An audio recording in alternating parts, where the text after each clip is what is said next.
Reflection of a data in SPSS. Reflection of a data is an essential and a prerequisite step in data transformation and SPSS. It's an essential step if the data that you have are negatively skewed. So if you have a negatively skewed data and you want to perform data transformation, whether using log 10 or square root, you need to do a reflection step.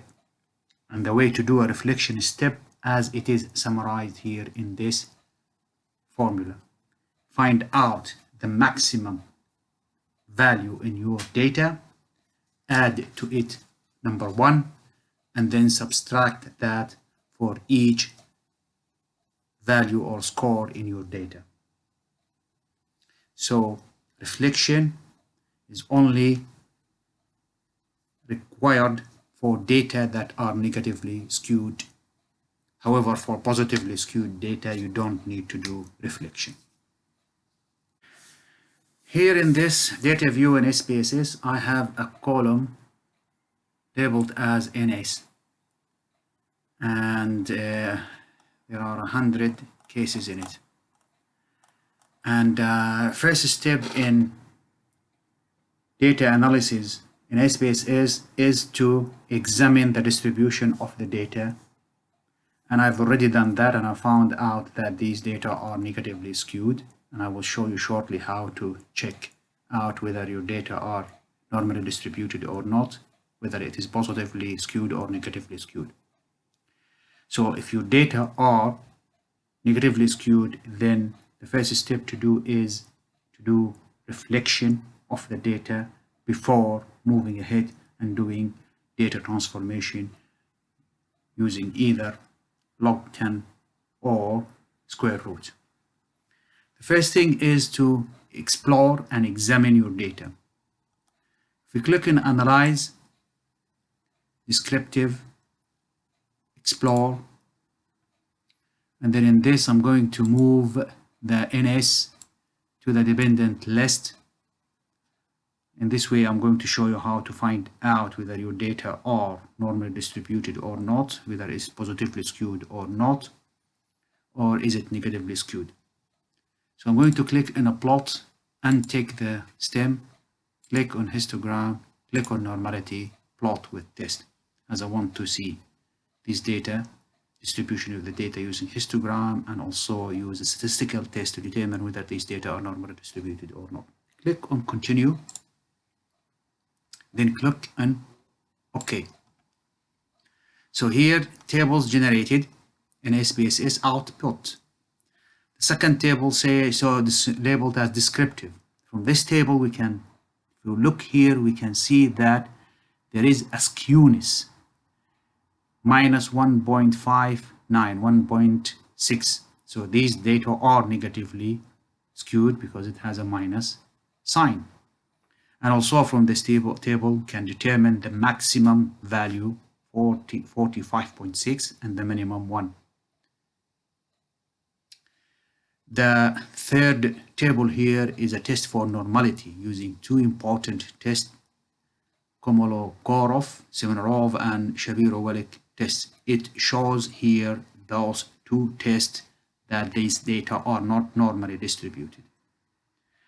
If we're looking at the histogram here, we can see that these data are negatively skewed because they are skewed toward the negative value, and the data are clustered on the right hand side.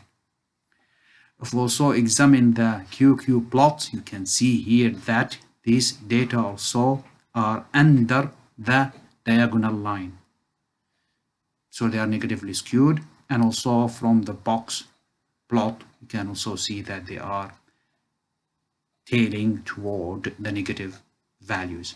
So the data that we have here are negatively skewed, and there it's not normally distributed, and the value for it 1.6. So from this table, I'm going to determine the maximum value, as we need this maximum value to do a reflection. So it is essential here to do reflection on this data before proceeding to transformation, any way or any method of transforming this data. So how are we going to transform, how are we going to reflect this data is doing the following. Click on transform, compute variable, and I'm going to generate a new variable, call it reflection or reflected data. As I've shown here from the SPSS output, that the maximum value is 45.6. So I'm going to use this value here in this computation. So I'm going to write 45.6. I'm going to add one value 1 to it, and I'm going to subtract all the scores, each scores from this maximum plus 1. So this formula will say that the maximum value plus 1 is going to be subtracted from each score in the data. If we click OK, and then look here and look at this data view, see that SPSS has generated a column with a variable in it showing reflection. So this data has been reflected. So to examine these data, I'm going to click again on Analyze, Descriptive Statistics, then into Explore, and I'm going to move the reflected data into the dependent list, and I'm going to click on OK. Again, here data for the original data which are negatively skewed, and the reflected data description has been generated. Again, we can see here that the skewness for unreflected data is minus 1.59, and for the reflected data is now positive, and it is 1.597. So the data has been reflected. And of course, also we notice that the maximum value for it is 45.6, and the maximum value for the reflected data is 45.6, and the minimum is the same for both. Kurtosis is the same. Standard error for skewness is the same. So if we look again at the test for normality using these two tests, again they are not normally distributed. The original data negatively skewed and the reflected data. So if we look at the reflected data, so what's happened is that this data has been now reflected and become positively skewed as the tail is hitting toward the positive values and the data are clustered toward the left. So this histogram shows that these data are reflected now and positively skewed. Again, you can see here the data are clustered above the diagonal line in the normal QQ plot, and in the box plot you can see here clearly that these data are reflected. So this is the way to do reflection for a data that are negatively skewed, and it is essential and important step, and you cannot proceed to do data transformation for these negatively skewed data